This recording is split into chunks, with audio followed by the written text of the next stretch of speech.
आपको बताएं कि माइनिंग को लेकर प्रदेश सरकार एक्शन मोड में जो है वो नजर आ रही है और पानी के स्रोतों के आसपास माइनिंग करने पर मामला दर्ज करने के जो है वो निर्देश दिए जा रहे हैं। हिमाचल प्रदेश में माइनिंग को लेकर प्रदेश सरकार पूरी तरह से सख्त जो है वो अब नजर आ रही है। गैर कानूनी तरीके से माइनिंग करने और पानी के स्रोतों के आसपास माइनिंग करने वालों पर सीधे सीधे एफआईआर दर्ज करने के निर्देश जारी कर दिए गए हैं। हिमाचल प्रदेश के उप मुख्यमंत्री मुकेश अग्निहोत्री ने कहा है कि प्रदेश में अवैध खनन किसी भी सूरत में बर्दाश्त नहीं होगा। उन्होंने कहा कि कई क्षेत्रों में पानी के स्रोतों को खत्म किया जा रहा है और इस पर भी सरकार सख्त है और पानी के स्रोतों के आसपास माइनिंग करने वालों पर एफआईआर दर्ज करने के निर्देश दिए हैं। इसके अलावा सरकारी संपत्ति को जो है वो कोई नुकसान अगर पहुंचाता है तो उसके खिलाफ मामला दर्ज करने को भी कह दिया गया है। और क्या कुछ कहा है मुकेश अग्निहोत्री ने, आइए सुनते हैं। देखिए, हमने ये अब स्पष्ट कर दिया है, जहाँ भी पानी के सोर्स हैं हमारे आईपीएच के, इरिगेशन के, जहाँ भी हमारी स्कीमें बनी हुई हैं, यहाँ उसके आसपास माइनिंग हो रहा है, जिसकी वजह से सोर्स जो है उस पर असर पड़ रहा है।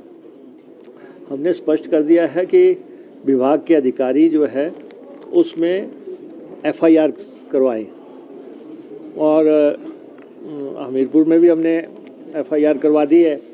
वहाँ निश्चित तौर पे सोर्स जो है प्रभावित हुआ, माइनिंग की वजह से उस जो पानी का तल था वो बहुत नीचे चला गया और वहाँ से नीचे से खींच के फिर उसको ऊपर पहुँचा रहे थे। हमने जहाँ ट्रीटमेंट प्लांट लगाने का फैसला किया वहाँ स्पष्ट है, पूरे डिपार्टमेंट को कह दिया गया है कि जहाँ भी कोई सरकारी संपत्ति को नुकसान कर रहा है, चाहे वो इरिगेशन की स्कीम है, चाहे वो ब्रिज है, चाहे वो कोई सरकार की और प्रॉपर्टी है, जहाँ भी लगता है कि माइनिंग की वजह से कि कोई नुकसान पहुंचा रहा है, एफआईआर में जाइए।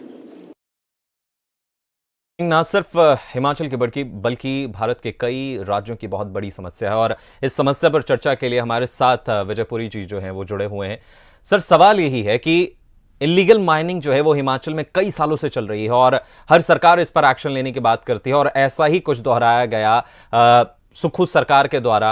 अग्निहोत्री जी कहते हैं कि एफआईआर दर्ज होगी, लेकिन माइनिंग जस की तस है। क्या कहेंगे सर इस पे?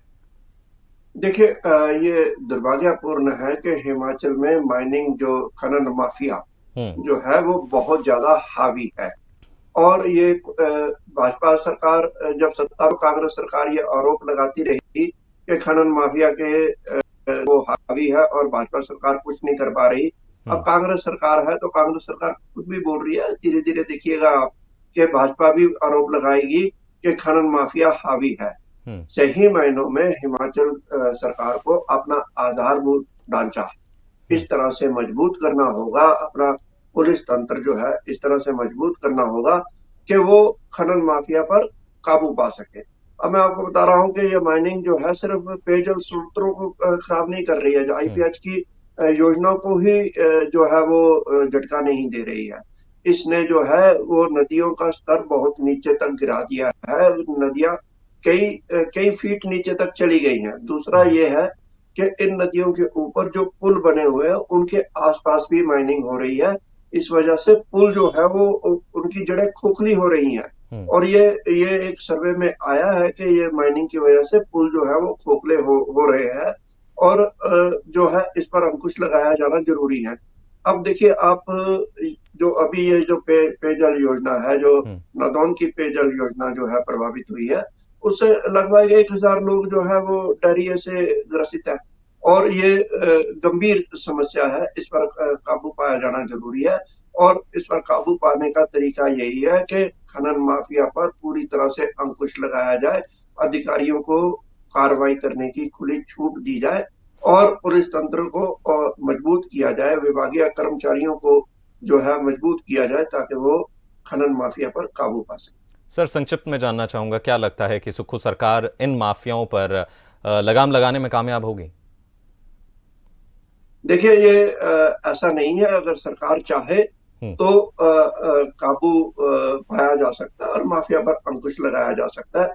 मुकेश अग्निहोत्री सशक्त जो है वो उप मुख्यमंत्री हैं और यदि उन्होंने ऐसे आदेश दिए हैं तो निश्चित तौर पर उन्होंने इसके लिए कोई रणनीति बनाई भी होगी। उनका अपना जो गृह क्षेत्र है, अपना गृह जिला है, वहां माइनिंग की सबसे अधिक समस्या है, तो जल्दी ही इस पर काबू पाने का प्रयास करें। यानी उन्हें शुरुआत अपने घर से ही करनी होगी। सर बने रहिए हमारे साथ, अगली खबर की ओर बढ़ते हैं।